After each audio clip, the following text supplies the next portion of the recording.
Alright, guys, Anthony, Subaru Service. I've got, the door ain't even shut. I've got Shawns truck here, 133,000 miles. I don't know, I guess it's got a fuel rail pressure sensor code. We'll see if that's what it is. Let's get some screen set up. You can't really see much because of the damn sun, but hang on. This is an 08, 133,000. Alright, who knows what's going on with...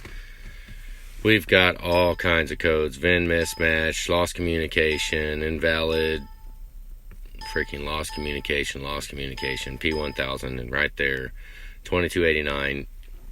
Most of the time is going to point towards the fuel rail pressure sensor. It's under the passenger valve cover. Lost communication, battery voltage low. That one right there kind of sucks. I wonder if I'm going to have to jump it. I haven't even looked yet. But, let's see, idling. I'm gonna go down 6,000. So that's a little high at idle.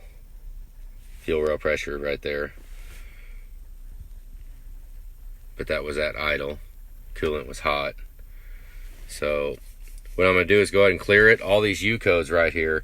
I mean, it's got an H&S on it, so not sure if we had some kind of issue when it downloaded the tune, batteries go dead or something, who knows. But what I'm going to do is go ahead and clear all these codes out. I got them documented, so we're going to go ahead and clear them, and let's start from scratch. Just left with the P1000. Okay, so fuel rail volts. Where's it at? Right there, 0.49. We're all right there, that's good. Volume control, all that stuff's 0, that's good. Let's go ahead and fire it up and let's see what we see here. Let me cycle it. Not that it really matters, but here we go. Ooh, batteries are low. I should have looked at them. It killed it because the batteries dropped down too low, so hang on. Okay, so fired it up. We're running 1.1, 1.2, so we're good right now. Let's let it run a little bit and then I'll take it for a drive. Pressure control and volume control. Pressure control is a hair low. Like to see it up in the 14 range, 13, 14, but and so is volume control. That needs, we'd like to see about 24, 23, 24, but it is cold out. Let's let it run a little bit. Hang on, because the number should be at hot idle, not cold, so we don't have a lot of temperature in it yet. Hang on. Okay, not sure if the batteries might be a little weak. We got 14.3, so it's charging good. So, yeah. Okay, so driving down the road watching fuel rail pressure and volts is not a real accurate form of diagnosis, but it can tell us what the pressure is being built. So we're building 24,000, almost 25,000 pounds. So, okay, so we don't have a lack of pressure. So hang on. All right, guys, I don't really know. It's sitting. Volts are good. Fuel rail volts should be 1.2, and then, it goes up. The spec is per mile per hour, but you kind of mimic it. 1.6 at 50, 60 mile an hour. So, we're not calling for load, but let's check it. I've done a drive now. We're up to temperature, so hang on. Okay, so it shows 2289 cleared. We got an EGR that is deleted, so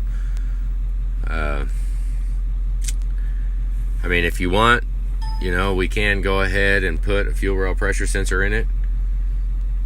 Obviously it didn't throw the code for no reason at all. We'll have to pay attention to the injector harness if we got to.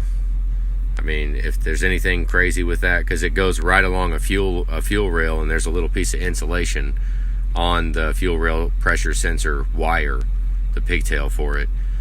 So, as long as it ain't shorting out or anything, but, that's kind of, it sucks to say, we can't duplicate it, but it didn't throw that code for no reason at all. So, whether or not the tuning had something to do with it, because I've seen tuning do crazy stuff, just make trucks act weird. So, even though it's Mini-Max, a lot of people are using it, but every single truck out there is different. I mean, nothing is ever rubber stamped the same on both of them. So, I mean, we could go ahead and throw a fuel rail pressure sensor in it. Won't be a problem. I mean, at least that'll rule that out, because it's not uncommon for a rail pressure sensor to be, it could be an intermittent short out where it's just, you know, yeah. So I'll shut it off here. If nothing happens, then yeah, I don't know. We're gonna check it a couple more times. If I see something, I'll continue the video. If not, yeah, have a good day, guys. Okay, I went ahead and cycled the key and everything came back. Just check for codes. So far everything seems good, but I mean, we can, like I said, go ahead and throw a fuel rail pressure sensor in it. Valve cover off. It's yeah. Hope the wiring's good. If the wiring has a short or any kind of imperfection, then we'll replace the wire too. So, all right, guys, that's it. Have a good day.